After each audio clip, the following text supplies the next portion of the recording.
Yeah. Just turn your computer on. Yeah. Basic.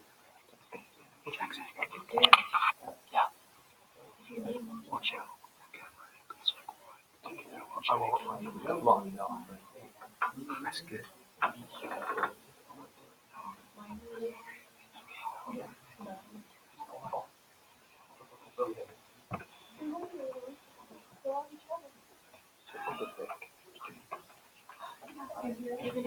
Oh, wait, you're invited. I do it in subpart title as my life.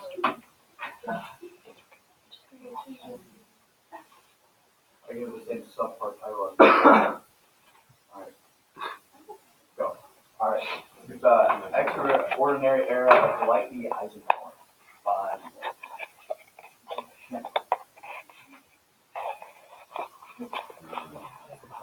All right.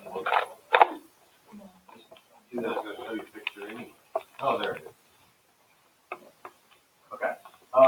Dwight D. Eisenhower was the 34th President of the United States of America.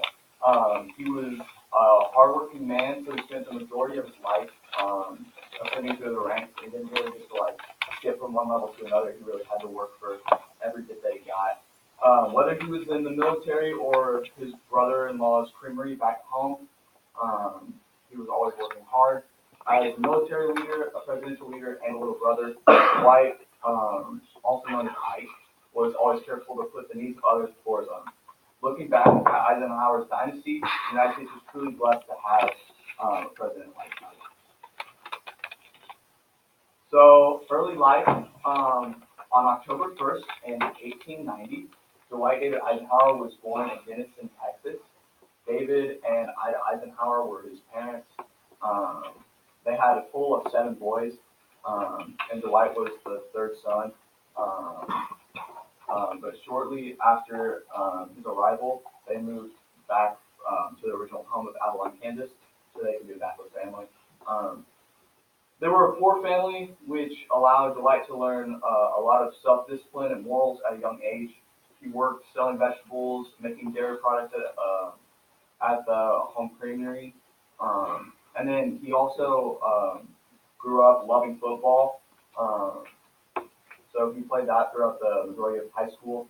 But once high school was over, he had to take some time off to pay for his brother's tuition at the University of Michigan. They had a little deal between the two of them that he would work for 2 years of his brother's tuition, and then his brother would work for 2 years of his tuition. But in 1911, Eisenhower was granted a position at West Point Military Academy, which you don't have to pay for, so his other brother actually just got tuition paid by his brother. So he got off the hook. So he continued his football career at West Point, becoming a starter by his sophomore year. He was a standout player on the team until injuries piled up, and he ended up quitting at the end, I believe, of his sophomore season to focus on school. So much back then. In 1950, Dwight D. Eisenhower was commissioned as a second lieutenant, graduating 65th in his class at West Point. Once he was commissioned, he moved to San Antonio, Texas, where he met his wife, Mamie Geneva Dewey. Together they had 2 sons, Dewey Dwight, who died at the age of 3, and John Sheldon David. He would continue to gain credentials until he became paired up with Douglas MacArthur in 1933. But events that led up to that were things such as he went to the Panama Canal and was mentored for a while, which helped him get into another school in Texas for credentials, so he could earn more ranks and get higher up until he met Douglas. So Eisenhower had worked his way up in the military. When World War II hit, he got a final opportunity to make himself known. The first operation that he got to take place in was Operation Torch, which was in Africa, and his job was to slow down the Axis powers and kind of contain them, and he did a good job in that. And after that, he got awarded the opportunity to be commander of the U.S. troops in Europe, in which he led the most famous and successful operation, which was the invasion of Normandy, which argued led to the defeat of Germany. After the war was over, he was awarded a 5-star general, and he was praised upon his return as a war hero. So his campaign and his presidential terms, this is the first half, he ran with the popular slogan that many will refer to still today, which is "I like Ike." And his main focuses in the campaign was on Korea, kind of dealing with that. Germany hadn't finished with that yet, and then the communist subversion, because communism was trying to take over in all ways that it could, especially through Russia. So approximately 2 years after dominating the election in 1952, Eisenhower was sworn into office because becoming the 34th president of the United States. So the needs of an expanding population and countries overseas commitment of budget deficit. Thank you. During 5 out of 8 years, the minimum wage was increased $1 per hour, and the Social Security system was broadened. And in the spring of 1953, the Department of Health and Education Welfare was created, which I personally am not a fan of. The Korean War ended during the beginning of Ike's first term, but Ike still had many battles left to fight. So that was kind of his first term, and then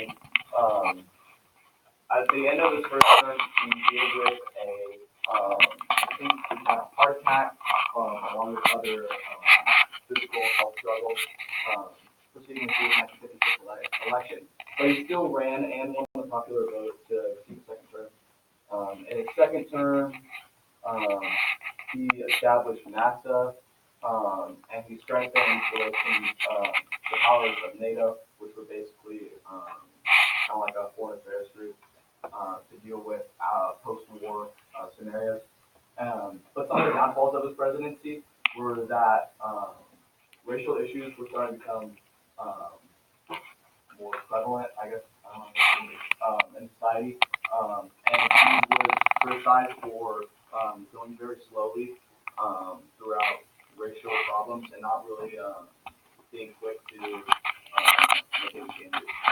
He spent the last days of his office focusing primarily on foreign affairs and concerning with the Soviet Union and stuff in Cuba with the aid of Castro.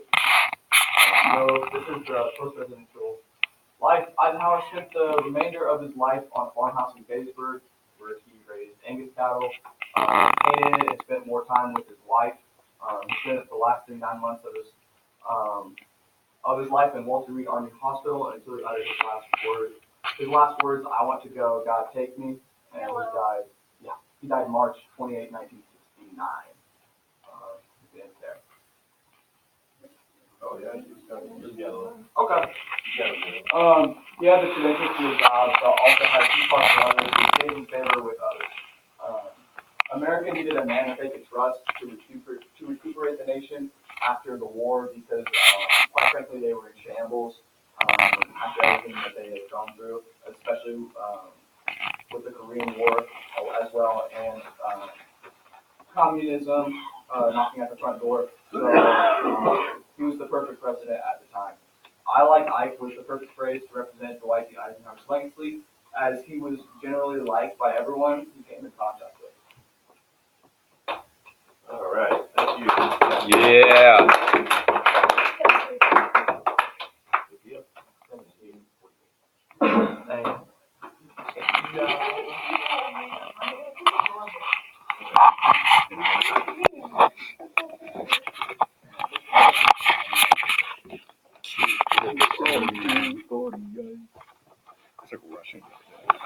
Nick, what's your opinion on your, JFK. I thought I wasn't gonna have enough stuff. I almost had too much stuff. But I timed it pretty well. Can we get a debrief? Luke, you did well up there. I'm really proud of you. I got a couple different angles, You think I got an A? including one from Jackson's You wing. think I got an A? I think you got an A+. Plus. I hope I got an There is no hope. A. There is only do. I am a climber. What do you guys think I got? Cheater. You cheater.